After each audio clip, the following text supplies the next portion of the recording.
Hey guys, welcome back to my YouTube channel. Hope you guys are doing well. This vlog is all about my birthday. నా బర్త్డేకి 4 days ముందే నేను చెన్నైకి వెళ్ళిపోయాను because all of sudden February 1st నుండి మా office వాళ్ళు hybrid work మోడ్ని start చేశారు. అంటే వీక్లీ ట్వైస్ విజిట్ చేయాల్సిందే. సో నేను ఎవ్రీ వీక్ 2 times ఆఫీస్కి వెళ్ళాల్సిందే. ఎలానో నా బర్త్డే వీకెండ్ వచ్చింది కాబట్టి వర్కింగ్ డేస్లో ఆఫీస్కి విజిట్ చేయాలని వీక్ డేస్లోనే తిరుపతి నుండి చెన్నైకి వెళ్ళిపోయాము. ఎవ్రీ వీక్ ఎర్లీ మార్నింగ్ నేను తిరుపతి నుండి చెన్నైకి వెళ్తున్నప్పుడు ఈ రోడ్ అంతా ఇంత ఫాగీగా ఉంటుంది. లైక్ 1 hour వరకు ఇలానే ఉంటుంది. చాలా బాగుంటుంది అసలు చూడడానికి. అండ్ అలానే కొంచెం స్లోగా వెళ్ళడం వల్ల లేట్ అవుతుంది కూడా. ఈ ఫాగ్ ఒక 1 hour ఉండడం వల్ల కొంచెం డిలే అవుతుంది. ఫిబ్రవరి మంత్ మొత్తం నేను వీక్లీ వెళ్ళి వచ్చాను. యాక్చువల్లీ జనవరి నుండే నేను ఆఫీస్కి వెళ్తున్నాను, దట్ ఎవ్రీ వీక్ వెళ్తున్నాను. సో ఈ మార్చ్లో అయితే నేను పక్కా చెన్నైకి ఫుల్లీ షిఫ్ట్ అయిపోతున్నాను because I can't able to travel every week. చాలా టైర్డ్ అయిపోతున్నాను. అంత ట్రావెల్ చేసిన తర్వాత మళ్ళీ ఇంటికి వచ్చి నెక్స్ట్ డే లాగిన్ చేయాల్సి ఉంటుంది. ఇవన్నీ నా వల్ల కావట్లేదని మార్చ్ నుండి నేను పర్మనెంట్గా చెన్నైకి షిఫ్ట్ అయిపోతున్నాను. అప్పుడప్పుడు తిరుపతికి వచ్చి వెళ్తాను because I can't able to balance both personal life and professional life. So అక్కడే ఉంటే కొంచెం బాగుంటుందేమో అనిపించి టోటల్గా చెన్నైకి షిఫ్ట్ అయిపోతున్నాను. తిరుపతి నుండి నా ఆఫీస్కి బై కార్ వెళ్తే 3 hours రీచ్ అయిపోవచ్చు. బై బస్ అయితే it will take 5 hours because it will be stopped in Red Hills. From there I have to take cab. బస్లో వెళ్తే ఇవన్నీ చాలా డిఫికల్ట్ ప్రాసెస్ కాబట్టి I always choose to go by car pool or by some of my friends car. So ఈజీగా 3 hours office reach అయిపోతాను. స్టార్టింగ్లోనే ఉంటుంది చెన్నై, స్టార్టింగ్లోనే మా ఆఫీస్. సో అందువల్లే 3 hours వెళ్ళిపోవచ్చు. అక్కడికి తిరుపతి నుండి బస్సెస్ వెళ్ళవు. కోయంబేడ రెడ్ హిల్స్లో స్టాప్ చేస్తారు కాబట్టి మళ్ళీ అక్కడ నుండి return like 1 hour or 1.5 hours ఇక్కడికి రావాల్సి ఉంటుంది. After 3 hours I reached my office. ఎలానో ఆఫీస్కి వెళ్ళాం కాబట్టి వర్క్ ఉంటుంది. ఫుల్లీ వర్క్ కంప్లీట్ చేసేసాక ఆ రోజు నేను కొంచెం వీక్ ఆఫ్ తీసుకొని త్వరగా బయటకు వచ్చేసాను because I have to do some shopping for birthday. Because నా బర్త్డేకి నేను ఏమీ తీసుకోలేదు తిరుపతిలో. చెన్నైకి వెళ్తాం కదా, అలానే అక్కడ ఏదో ఒకటి తీసేసుకోవచ్చు అని అలానే లేజీగా ఉండిపోయాను. సో షాపింగ్ చేయాల్సి ఉంది. త్వరగా లాగౌట్ చేసి బయటకు వచ్చేసాను. ఫ్రమ్ ఇక్కడ నుండి చెన్నై సిటీలోకి వెళ్ళాలంటే nearly like 1 hour to 1.5 hour అవుతుంది బికాజ్ ఫుల్ ట్రాఫిక్ ఉంటుంది. అటు ఇది ఆఫ్టర్నూన్ కాబట్టి ఎలానో కొంచెం మేనేజ్ చేసాం. ఈవినింగ్ టైమ్స్లో అయితే చాలా కష్టం. తిరుపతిలో ఉన్న వాళ్ళకి ఏ సిటీలో ఉండాలన్నా చాలా కష్టం అనిపిస్తుంది. మన తిరుపతిలో అసలు ట్రాఫిక్ ఉండదు. లీలామహల్ సర్కిల్లో 2 minutes ఉన్నందుకే మనకి ఏంట్రా బాబు అనిపిస్తుంది. ఇక్కడ 20 minutes అయినా సిగ్నల్లోనే ఉండిపోతాం. ఆఫీస్ అయిందంటే 1/2 hour వరకు ఉన్న డేస్ కూడా ఉన్నాయి. నేను వెళ్తున్న ఏరియా పాండీ బజార్, టీ నగర్ అలాంటి ఏరియా. మనకి ఎలా అయితే టీకే స్ట్రీట్, గాంధీ రోడ్ ఉంటుందో అలా చెన్నైలో ఈ ఏరియా అనమాట. ఇక్కడ కార్స్ వాటిలో వెళ్తే చాలా కష్టం, పార్కింగ్ అస్సలు దొరకదు. So that's why I chose auto అనమాట. వాళ్ళైతే చిన్న చిన్న సందులో తీసుకెళ్ళి మనం ఎక్కడ వెళ్ళాలో అక్కడ డ్రాప్ చేసి వెళ్ళిపోతారు. అండ్ మోస్ట్ ఇంపార్టెంట్ థింగ్, చెన్నైలో సర్వైవ్ అవ్వాలంటే కంపల్సరీ తమిళ్ రావాల్సిందే. ఎందుకంటే వీళ్ళకి అదర్ లాంగ్వేజెస్ రాదు. కంపల్సరీ లైక్ కొంతమంది అలా తెలుగు మాట్లాడతారు, బట్ తమిళ్ ఉంటేనే మనం ఇక్కడ సర్వైవ్ అవ్వగలం. షాపింగ్ కన్నా ముందు ఫస్ట్ నేనైతే లంచ్ చేశాను బికాజ్ మార్నింగ్ బ్రేక్ఫాస్ట్ చేయలేదు కాబట్టి. ఇక్కడ చెట్టినాడు ఫేమస్ రెస్టారెంట్ ఒకటి ఉంటే అక్కడికి వెళ్ళి లంచ్ చేశాను. దాని తర్వాత అక్కడ నుండి నేరుగా ఇంకా పాండీ బజార్లో షాపింగ్కి వెళ్ళిపోయాము. పాండీ బజార్లో ఉన్న క్యారెట్ లైన్కి వెళ్ళాను. అక్కడ ఏమైనా కొన్ని లేటెస్ట్ డిజైన్స్ ఉంటాయేమో అని వెళ్ళి చూస్తే యాజ్ ఇట్ ఈస్ యాప్లో ఏమున్నాయో అక్కడ కూడా అవే ఉన్నాయి. సో అక్కడ నుండి ఆటో బుక్ చేసుకొని నేరుగా టీ నగర్కి వెళ్ళాం. అక్కడైతే ప్లెంటీ ఆఫ్ జ్యువెలరీ షాప్స్ ఉంటాయి, లైక్ అన్నీ ఒకే చోటు ఉంటాయి. So I can get so many options అని అక్కడికి వెళ్ళాను. ఇది చెన్నైలో మెయిన్ జిఆర్టీ అంట. ఇక్కడ వెళ్ళగానే నేను షాక్ అయ్యాను. ఏంటంటే 3.5 kgs అంట ఇయర్ రింగ్స్ 2. దట్టు ఇది గిన్నీస్ వరల్డ్ రికార్డ్లో ఉందంట. Design was really good. So after that we did some shopping in GRT, like whatever we want అవన్నీ తీసుకొని. మన తిరుపతిలో గోల్డ్ 100 రూపీస్ ఎక్కువ ఉంటుంది, చెన్నైలో 100 రూపీస్ తక్కువ ఉంటుంది. సిల్వర్ అయితే తిరుపతిలో చాలా తక్కువ ఉంటుంది, చెన్నైలో కొంచెం ఎక్కువ ఉంటుంది. ప్రైజెస్ కొంచెం వ్యారీ అవుతూ ఉంటుంది. నేను ఇదైతే 2019 నుండి నోటీస్ చేస్తున్నాను. సో అందుకే గోల్డ్ కొనాలంటే నేను ఆల్ ద టైమ్ చెన్నైలోనే తీసుకుంటాను. సిల్వర్ అయితే తిరుపతిలోనే తీసేసుకుంటా బికాస్ ప్రైజెస్ చేంజెస్ ఉంటుంది కాబట్టి. సో ఇక్కడైతే కొంచెం షాపింగ్ చేసుకొని బయటకు వెళ్ళిపోయాము. అంతా బాగా షాపింగ్ చేసేసాక మళ్ళీ వెళ్ళి ఫ్రెష్ అయ్యి, మేమున్న ఏరియాలో పక్కనే విజయ మాల్ ఉంది. ఐ మీన్ 2 monthsగా ఇక్కడ ఉంటున్నా, మేము ఎప్పుడు నోటీస్ చేయలేదు ఇక్కడ ఒక మాల్ ఉందని, దీంట్లోకి వెళ్ళాలని. ఎప్పుడు వెళ్ళాలన్నా ఈఏకి ఫీనిక్స్ మాల్కే వెళ్తున్నాం. సో ఈసారి మూవీకి వెళ్ళాల్సి ఉంది. సో పక్కనే ఉన్న విజయ మాల్లో బుక్ చేసుకున్నాం. నేను ఫస్ట్ టైం వెళ్తున్నాను ఈ మాల్కి. చాలా బాగుంది అసలు. ఈఏలో ఎప్పుడు క్రౌడెడ్ ఉన్నా ఈ ప్లేస్లో అయితే ఎవ్వరూ లేరు. చాలా స్పేషియస్గా ఉంది, పార్కింగ్ దొరుకుతుంది అండ్ ఎవ్రీ షాప్ అవైలబుల్లో ఉంది. సో నెక్స్ట్ టైం నుండి నేను ఈ మాల్కే వెళ్దామని ఫిక్స్ అయిపోయాను.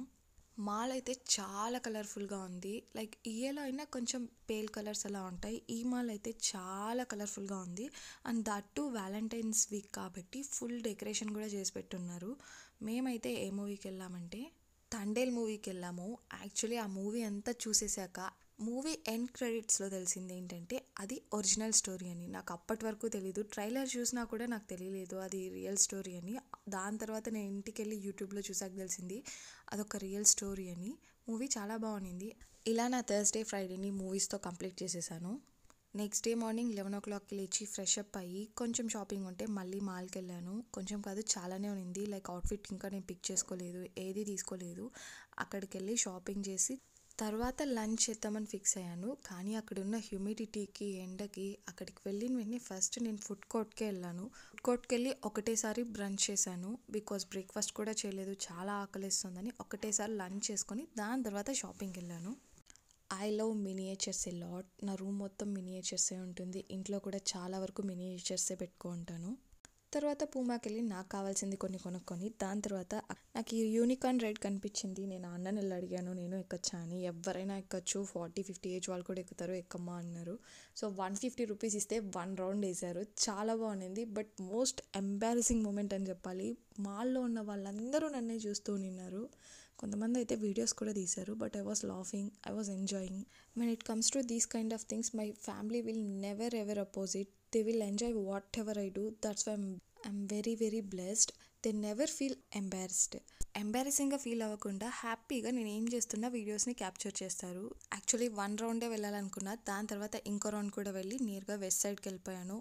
ఈ వెస్ట్ సైడ్లో అసలు ఏమీ ఉండవు. వైట్, బ్లాక్, కాఫీ కలర్, ఈ 3 కలర్స్లోనే అవుట్ఫిట్స్ చేంజ్ అవుతూనే ఉంటాయి. సేమ్ ప్యాటర్న్స్, బట్ క్వాలిటీ బాగుంటుందని వెళ్ళాను. ఒక అవుట్ఫిట్ తీసుకొని వచ్చేసాను. తర్వాత గ్రౌండ్ ఫ్లోర్లో ఒక గ్రోసరీ స్టోర్ ఉంది. సో అక్కడికి వెళ్ళి మాకు కొన్ని గ్రోసరీస్ కావాల్సి ఉండి అండ్ కట్లరీ కూడా, అవన్నీ తీసుకోవడానికి వెళ్ళి కొంచెం షాపింగ్ చేసాం. There was some sale going on. So అనుకున్న దానికన్నా ఎక్కువ తీసుకొచ్చామన్నమాట గ్రోసరీస్ అండ్ కట్లరీస్ అంతా. అప్పటికే ఈవినింగ్ అయిపోయింది. వెంటనే మళ్ళీ బ్యాక్ వెళ్ళి ఫ్రెష్ అప్ అయ్యి అక్కడ నుండి మాకు ఒక ఫ్యామిలీ డిన్నర్ ఉంది. It was actually my birthday dinner. So అక్కడ నుండి నేరుగా ఈఏ మాల్కి వెళ్ళాము. అక్కడ ఒక కొత్త రెస్టారెంట్ ఓపెన్ చేశారు. We wanted to try food there. So అందరూ అక్కడ గ్యాదర్ అయ్యి డిన్నర్ చేద్దామని ఫిక్స్ అయ్యాము. ఈఏకి వెళ్ళాక నేను ఫస్ట్ చేసిన పని ఏంటంటే నా బర్త్డే అవుట్ఫిట్ కోసం సెర్చ్ చేయడము. నేను ఇంకా అప్పటికి తీసుకోలేదు బర్త్డే అవుట్ఫిట్ని. సో ఒక్కొక్క స్టోర్కి వెళ్ళి చూస్తూ ఉన్నాను. నాకైతే ఈ ఎల్లో అవుట్ఫిట్ చాలా బాగా నచ్చింది. The price was extremely expensive. It was around like 17K. అంత వర్త్ కాదనిపించి వచ్చేసాను. దాని తర్వాత నాకు నా ఐవాచ్కి కొంచెం స్ట్రాప్స్ తీసుకుందామని యాపిల్ స్టోర్కి వెళ్ళాము. అలానే మా తమ్ముడు నా కోసం ఐప్యాడ్ పంపించాడు యూఎస్ నుండి. సో దానికి రిలేటెడ్ పౌచెస్ అయినా ఏదైనా వెరైటీ ఉంటాయేమో చూద్దామని వెళ్ళాను. అప్పటికి అవుట్ఫిట్ పర్చేస్ చేసేసాను కాబట్టి కొంచెం silver jewellery or some artificial jewellery తీసుకుందామని పక్కనే ఉన్న ఒక స్టోర్కి వెళ్ళాను. There I bought some 1 or 2 jewelleries. Collection was really good. But I didn't had that much time because నేను డిన్నర్కి వెళ్ళాల్సి ఉండే. సో ఫాస్ట్గా షాపింగ్ చేసేసుకొని అక్కడ నుండి నేరుగా డిన్నర్కి వెళ్ళిపోయాము. బట్ డిన్నర్కి వెళ్ళేదానికన్నా ముందే ఇక్కడ ఒక ఫోటో బూత్ ఉంటుంది. ఈఏలో కొత్తగా పెట్టారు. కొత్తగా అంటే like from January I think. So నేను అక్కడికి ఎప్పుడు వెళ్ళినా తీసుకుంటూనే ఉన్నాను ఈ 2 monthsగా. సో ఈ అవుట్ఫిట్లో ఒకసారి తీసుకుందామని కొన్ని ఫొటోస్ తీసుకున్నాను. Then I went to have birthday dinner. Food was really bad. అసలు ఎందుకు వెళ్ళామా అనిపించింది. ప్రైజెస్ అయితే ఎక్స్పెన్సివ్ ఉన్నాయి కానీ ఫుడ్ అస్సలు బాగాలేదు. అక్కడ చాలా జనాలు ఉన్నారు. కొత్తగా ఓపెన్ చేశారు కాబట్టి ఆ అంబియన్స్ కోసం వచ్చారేమో. ఫుడ్ అస్సలు బాగాలేదు. నేనైతే ఎవరికి సజెస్ట్ కూడా చేయను, రికమెండ్ కూడా చేయను వెళ్ళమని. అప్పటికే టైం 10:30 అయిపోయింది. మాకు 11 o'clockకి మూవీ ఉంది సత్యం థియేటర్స్లో. మా ఫ్యామిలీ వాళ్ళందరూ అజిత్కి చాలా పెద్ద ఫ్యాన్. సో సత్యం థియేటర్స్లో ఒక మూవీ రిలీజ్ అయిందనమాట అజిత్ది. సో దానికోసం అక్కడికి వెళ్ళాము. ఎలానో మూవీ స్టార్ట్ అయ్యే లోపే త్వరగా రీచ్ అయిపోయాం. మేము రీచ్ అవ్వలేమనుకున్నాం ఇక్కడ నుండి అక్కడికి. ఫాస్ట్గా వెళ్ళి రీచ్ అయిపోయాం. థియేటర్లో సగం మంది మధ్యలో లేచి వెళ్ళిపోవడం ఫస్ట్ టైం నేను నా లైఫ్లో చూశాను. చాలామంది లేచి వెళ్ళిపోయారు. నేనైతే బాగా నిద్రపోయాను. అస్సలు బాగాలేదు ఈ మూవీని బాగాలేదు అని అసలు నేను ఎప్పుడూ చెప్పను. అలాంటిది ఈ మూవీ చెప్తున్నానంటే ఇట్ వాస్ రియలీ బ్యాడ్. వెళ్ళినందుకు పాప్కార్న్ తిన్నాము. అందరికీ తెలుసు సత్యం మూవీస్లో పాప్కార్న్ ఈజ్ వెరీ ఫేమస్. మేము 2 times రీఫిల్ చేసుకొని తినేసి వచ్చాం. మూవీ అయిపోయాక one of the member asked మెరీనాకి వెళ్దాము అన్నారు. సో మేము వెళ్ళేసరికి అవన్నీ క్లోజ్ అయిపోయాయి. కానీ కొంచెం అటు సైడ్ ఓపెన్ ఉంది. ఒక 1 hour అక్కడ స్పెండ్ చేసి దాని తర్వాత we went back. Next day morning sunrise చూద్దామని ఈసీఆర్ బీచ్ దగ్గరికి వెళ్ళాము. అసలు సన్ రానే లేదు. చాలాసేపు వెయిట్ చేసినా కూడా ఫాగీగానే ఉంది. అంతసేపు వెళ్ళాక అక్కడ ఏదో మూవీ షూటింగ్ జరుగుతుంది. అది చూసుకొని కొంచెం అక్కడ కోకోనట్ వాటర్ తాగి కాసేపు బీచ్లో టైం స్పెండ్ చేసి బర్త్డే అలా అంతా రాశారు. అవన్నీ వీడియోస్ తీసుకొని వాటన్నిటిని క్యాప్చర్ చేసుకొని ఇంకా కొంచెం సేపు అయ్యాక సన్ వచ్చింది. కొన్ని ఫొటోస్ వీడియోస్ అన్నీ తీసుకొని అక్కడ నుండి డైరెక్ట్గా మేము ఈసీఆర్ రోడ్లో కొంచెం వర్క్ ఉంటే వెళ్తున్నాము. అలానే ఈసీఆర్ రోడ్లో ఒక క్రొకడైల్ పార్క్ ఉందన్నమాట. లైక్ హండ్రెడ్స్ ఆఫ్ క్రొకడైల్స్ ఉంటాయి అక్కడ. దాన్ని చూద్దాం, మా ఫ్రెండ్స్ ఎప్పుడు చూడలేదంట, నేనైతే ఆల్రెడీ వెళ్ళాను. అక్కడ వెళ్ళి వాళ్ళకి చూపించి అక్కడ నుండి వెళ్దాం మహాబలిపురంకి అని ఫిక్స్ అయ్యాం. ఫస్ట్ అయితే క్రొకడైల్ పార్క్ వెళ్ళాము. చాలా వర్స్ట్ స్మెల్, మెయింటెనెన్సే లేదు, చాలా బ్యాడ్ స్మెల్ వచ్చింది. లైక్ 5 to 10 minutesకి మేము బయటకు వచ్చేసాము. అక్కడ నుండి నేరుగా మహాబలిపురంకి వెళ్ళాము. అప్పటికే ఆఫ్టర్నూన్ అయిపోయింది, చాలా ఎండ, బికాజ్ అది సమ్మర్ టైం కాబట్టి. మహాబలిపురంకి వెళ్ళే ముందే స్టార్ట్లో ఒక అరబిక్ రెస్టారెంట్ వస్తుంది, అక్కడే లంచ్ చేసుకొని దాని తర్వాత మహాబలిపురం లోపలికి వెళ్ళాము. షీషో టెంపుల్ చూసుకున్నాము. ఆ టైంలో ఓం శక్తి మాల సీజన్ ఏమో, అందరూ మాల వేసుకొని ఉన్నారు అండ్ పుణ్యస్నానాలు అవి చేస్తూ ఉన్నారు. కొంచెం షాపింగ్ చేశాక మళ్ళీ మేము ఈసీఆర్కి వెళ్ళిపోయాం. యాక్చువల్లీ ఈసీఆర్లో మేము ఒక రిసార్ట్ బుక్ చేసుకున్నాం ఫర్ మై బర్త్డే.